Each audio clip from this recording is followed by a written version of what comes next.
the planet Earth. Some call me nature. I am very passionate about the planet. Earth. A living, breathing planet capable of sustaining whatever life forms we see fit to deposit on it. Spock, judging by the pollution content of the atmosphere, I believe we have arrived. It's the planet stupid.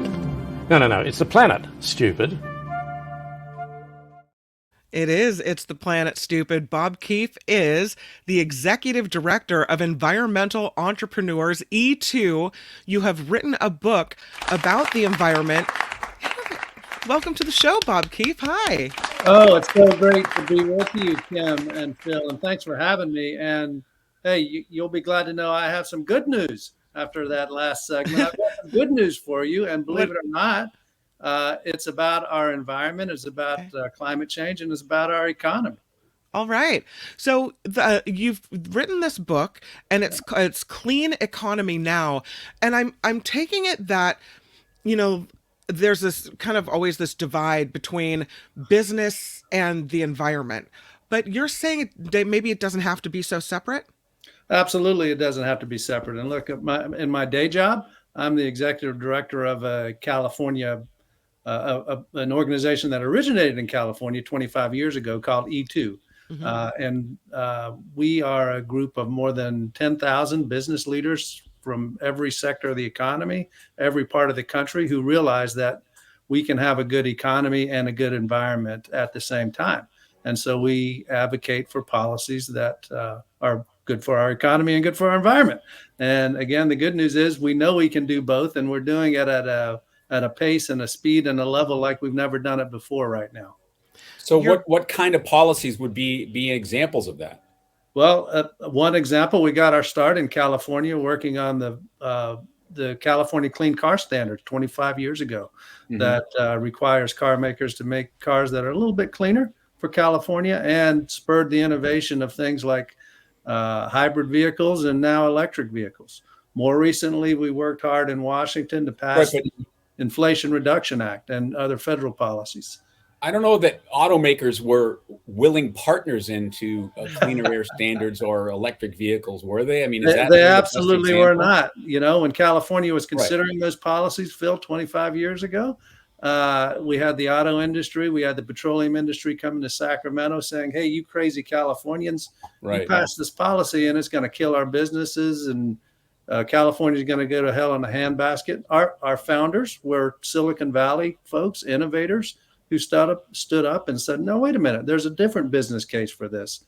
If we can pass these policies and send these market signals to innovators like us, to investors like us, you know, again, this was 25 years ago, maybe we can, those Prius thingies that we're starting to see will become more commonplace. And who knows, maybe even electric vehicles. And by the way, it's not a bad idea to clean up the air and the water in the world's fifth biggest economy, and in a place that's so precious as California.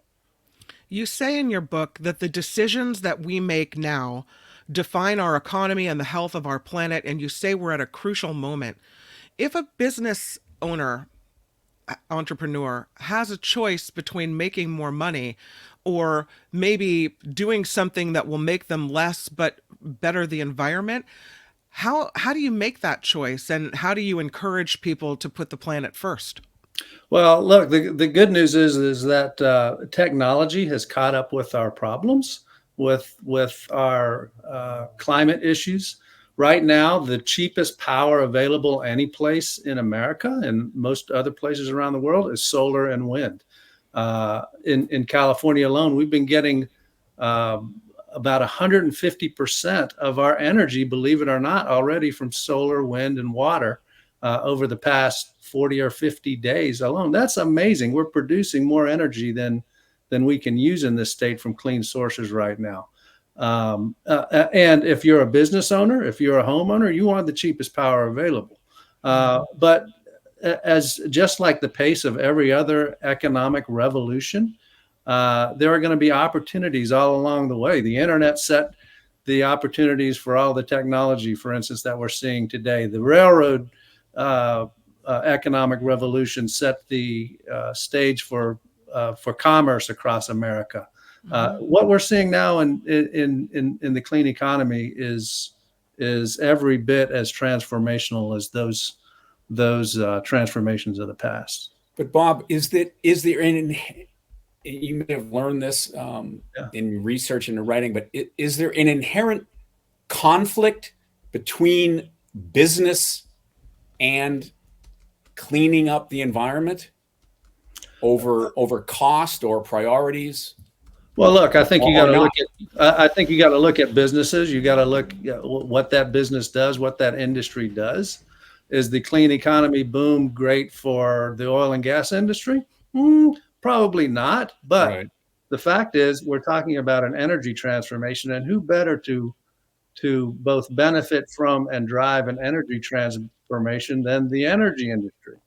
They hopefully will see what's happening right now and get with the program more than they would in the past. But you know, the underlying theme of all of this, Kim and Phil, is really what we're seeing happen across the country, and that's what I tried to lay out in the book, Clean Economy Now.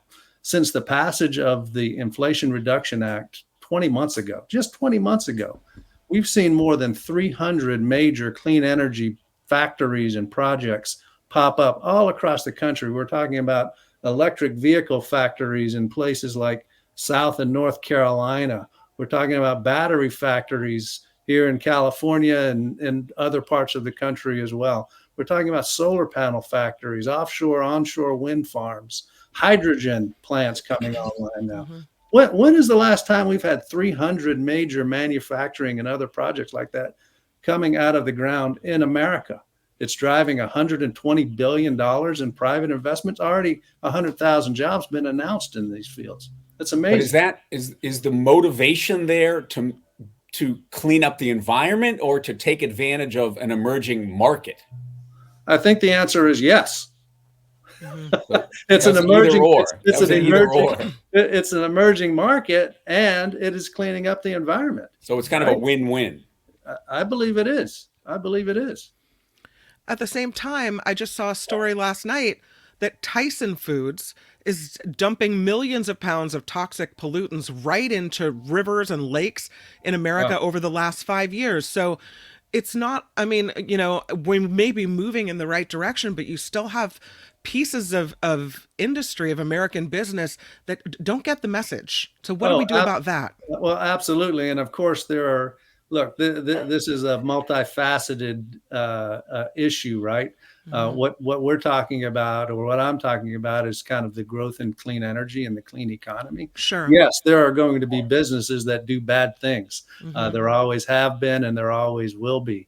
We need strict and strong regulation and oversight to try to protect the rest of us from those bad actors, just like we do in every other segment of our society, for sure. Your book has a foreword written by former California Governor Arnold Schwarzenegger, Right. who maybe I disagree with him on a lot of things, but I think he gets it right on the environment. So that's exciting to see that he's supporting your efforts here. Well, yeah, absolutely right. And, you know, my organization, E2, worked closely with the governor back when he was in office on what then were some of the biggest and most important climate policies ever passed in America.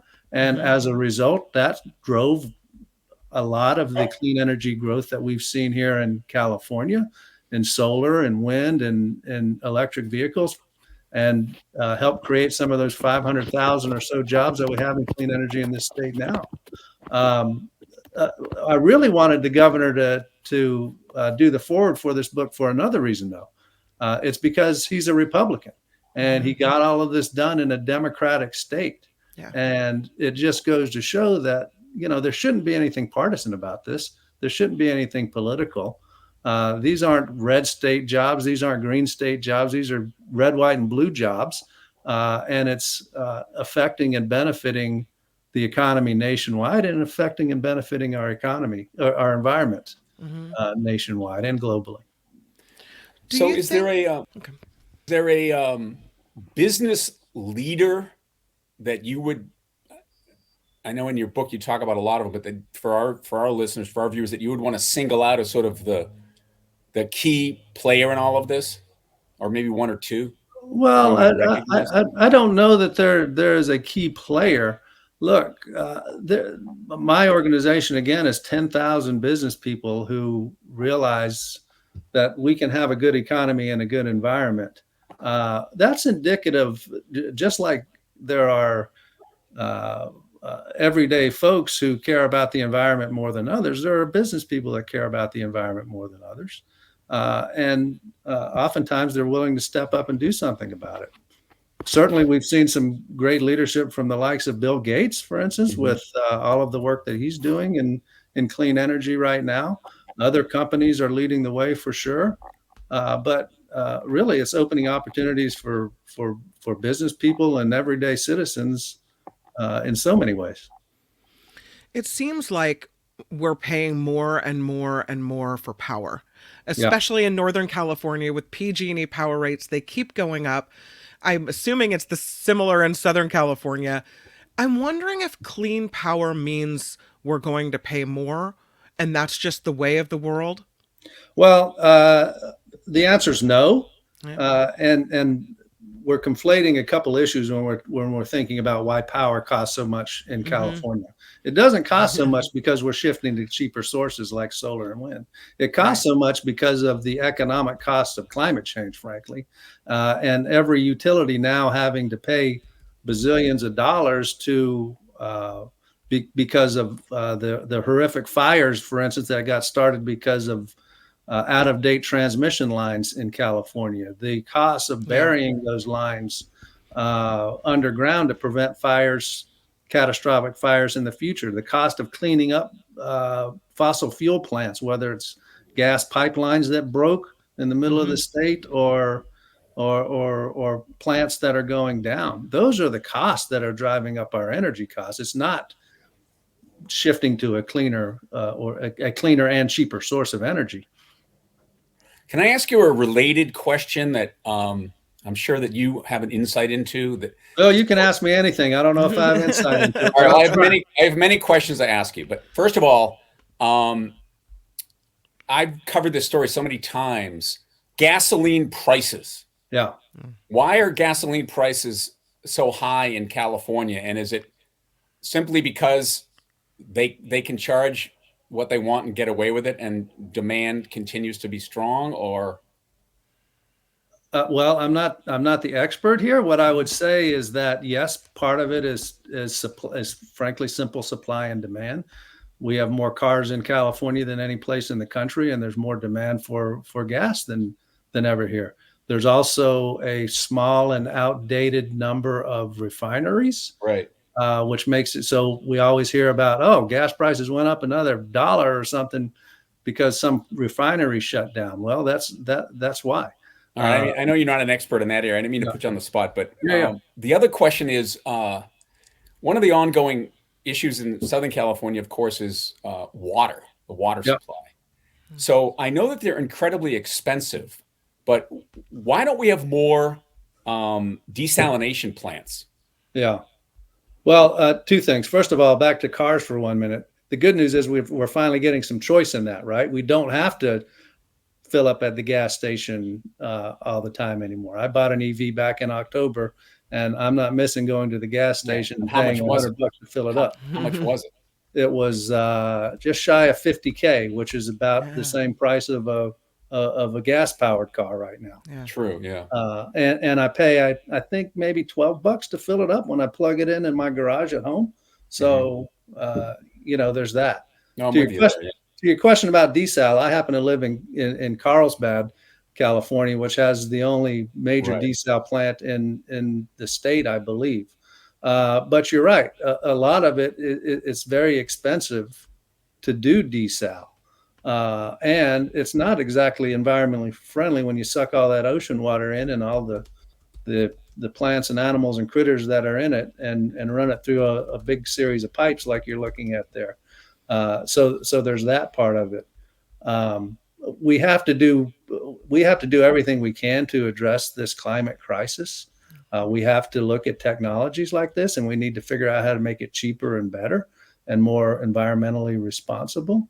And we have to look at addressing the root cause of why we have less water, for instance, which is because of droughts and other issues related to climate change. I was reading in your book that you say that our wind energy in America will double by 2030. That's not so far away. Not so far away. And we are building a lot of wind right now, which is a good thing. Yeah, that's incredible lead time on those. I mean, I know just following what happened off the coast of Massachusetts. I mean, we're talking about decades of back and forth, right? Because wherever you want to build a wind farm, there's going to be objections for environmental or aesthetic reasons. That's right. Absolutely. And especially when it comes to offshore wind, we're seeing some challenges there right now. But look at where wind is happening also right now. The biggest wind state in the country right now is Texas. Mm-hmm. And if you've ever driven in Western Texas, you see a hell of a lot more wind turbines out there than you see oil rigs these days, believe it or not, because it's a booming industry. Look at a place like Iowa. Iowa was the leader in wind energy for a lot of years, frankly, because a Republican governor up there, Terry Branstad, decades ago, passed the first renewable portfolio standard in the country that required utilities to get more of its energy from wind. So yes, 2030 is not that far away. Yeah. Fortunately, we finally are having policies in place that are going to spur some of this growth and encourage investors to get moving on this. But we don't have a lot of time to waste. So give our viewers some inside stock tips. What should we be investing in?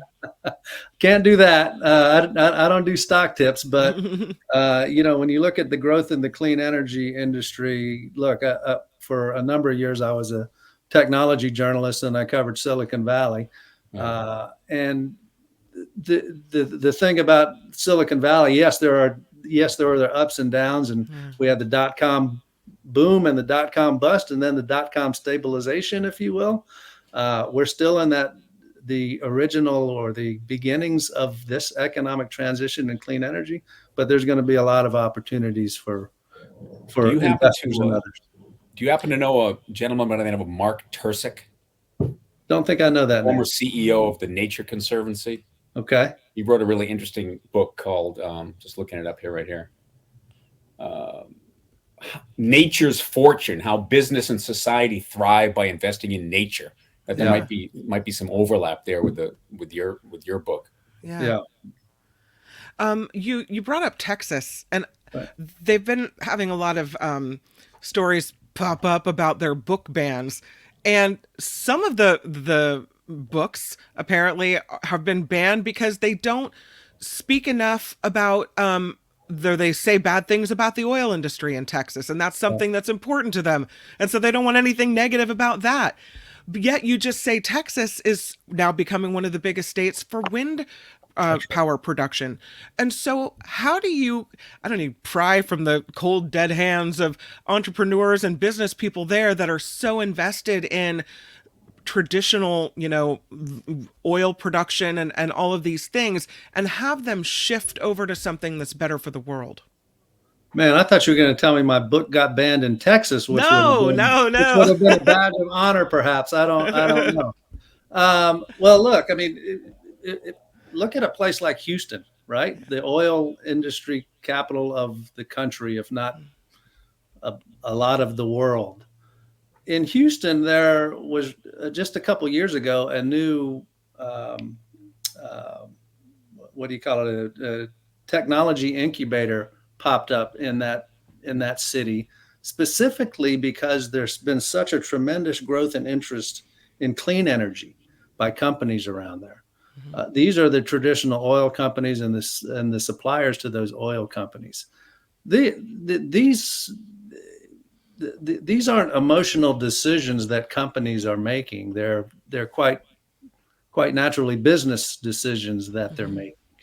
The problem is we didn't have any direction in this country for a long time as to where our energy market is or should be going. Because of the policies that passed in Washington over the past 2 years, we finally have a roadmap to where we can go in this country. And we're seeing the rest of the world, as we talked earlier, already moving in this direction. So, once businesses and investors have direction, have some foresight into where markets are going, where countries are going, you're going to see this continued shift into this area. So to bring back to what we had spent a lot of the first hour or so of this show talking about, how much of an impact on this does the president have? A lot. So, I mean, these are policies that were created by the Biden administration, and with the Inflation Reduction Act in particular. Yeah, I know you mentioned. No Republican voted for it. It was all Democrats that voted for it. If you look at what's happening right now, there have been more than 30 attempts in the House to roll back or scale back these policies and investments in these policies, the Inflation Reduction Act. By the way, it's been led mainly by some of the politicians that are benefiting the most from these policies. Of those 300 projects that I mentioned that my organization has been tracking, more than 60% of them are Republican congressional districts. Places like Dalton, Georgia, where a company called Keefe is building one of the biggest solar panel factories in the Western Hemisphere in the district of Marjorie Taylor Greene. Places like Texas, which again is benefiting from wind and solar and batteries like no other place in the country. But you have politicians from that state trying to roll back these policies. And they're doing it not because they don't care about jobs in the economy. They're not doing it because they're bad people who don't care about our planet. They're doing it because of pure politics, which is so unfortunate. And it's most unfortunate because it's not going to hurt liberal tree huggers in San Francisco or New York City. It's going to hurt working people in places like Dalton, Georgia, or West Texas. Or because they're not going to have the job opportunities. They're not going to have the job opportunities. And as the world continues to transition to these cleaner technologies, they're going to be left behind. And so we're going to see situations like we see in the coal industry right now, where coal states for a long time just put their head in the ground and said, don't attack our coal. We're not going to do anything to change. And now they're struggling. Quite coincidentally or interestingly enough, we have some really cool clean energy projects now going in places like West Virginia and Kentucky and other coal states as well. We are in California switching over to only new car sales being electric vehicles in just a few years. Yesterday, I saw a story that Tesla's superpower charging stations will now be open to all electric vehicles, not just Tesla's. Are we ready in California to make that shift? And how do you encourage entrepreneurs to get involved in maybe creating more power stations and putting them in different places so that we are ready to make that shift? Yeah, great question. The answer is, are we ready to make that shift? I think we're getting there. And if any place can lead a transition like this, it's a state like California. We already have more electric vehicles and more chargers than any other place in the country right now, but we need to do more. We need to do better. And we need to address it across the transportation sector, not just in the vehicles that you and I drive, but the big rigs, the major transportation. And thanks to some leadership by CARB and the governor's office in California, we're starting to shift heavy duty trucks toward electric trucks and other things, just as we shifted cars to become cleaner back in the Governor Schwarzenegger days, and continue to shift them toward electrics today. So if President Trump would be reelected, would all this be undone? God, I hope not, but that's some of the rhetoric that we've heard on the campaign trail, isn't it? Yeah. What do you think that is? They say as California goes, so goes the nation. And I know that we are a leader when it comes to green technology and innovation. Since you're following this, what are some of the latest technologies and innovations that haven't been put into place or haven't been widespread that you think should be? Well, again, I think we're just starting to see some really cool innovation. When I was a technology reporter in Silicon Valley, I remember Steve Jobs coming out one day with a little thing and said, someday you're going to have 100 songs in your pocket. And, the next year he came out and said, someday you're going to be taking pictures with your cell phone. And we're sitting there as journalists scribbling this down. It's like, why the hell would I want to take pictures with my phone? And by the way, I got a great CD collection. Why would I want to put it all on this thing, this iPod or phone or whatever? Right. But California led that. And the innovation that we're just now starting to see, not just in electric vehicles, but think about how quickly we've come and how far we've come in EVs in just a few years' time. Think about how relatively quickly we've come with solar panels, which were invented just 50 years ago, I think, maybe 75 in this country, but really haven't really taken off until the past decade or so. Think about how quickly we moved on those, and then think about what we can do with batteries and where we're going with batteries and storage. Not just batteries, but things like pumped hydro storage, where you have a lake at the bottom of a mountain and a lake at the top of the mountain, and you pump water up when electricity is cheap, or when you can do it with the sunlight. And when the sun goes down, you run that water down through turbines and it creates electricity. I mean, the innovation that we're going to see unleashed because of these game-changing policies, and because our climate and our economy demands it, is we're just starting to see that right now. Bob Keefe, the book is Clean Economy Now, Stories from the Front Lines of an American Business Revolution, the foreword by former Governor of California, Arnold Schwarzenegger. Huge success with the book. Thank you for coming on and sharing it with us. And I really appreciate what you're trying to do. So great to be with you. Thanks for having me. Yeah, thanks for coming on. And that is It's the Planet, stupid. More It's the planet, stupid. No, it's the planet, stupid. next time, only on The Mark Thompson Show.